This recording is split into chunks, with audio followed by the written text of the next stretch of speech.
অফিসের চাবিটা দিন ম্যাডাম। আপনার নামে অ্যারেস্ট ওয়ারেন্ট আছে।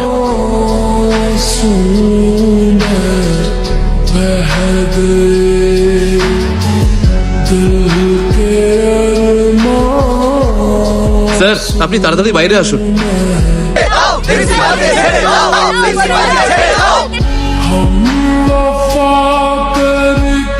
আরে এন্ট্রান্সে ব্যারিকেড লাগিয়ে দাও, কেউ যেন ভিতরে না ঢুকতে পারে। ভিড় ক্রমশ বেড়েই চলেছে।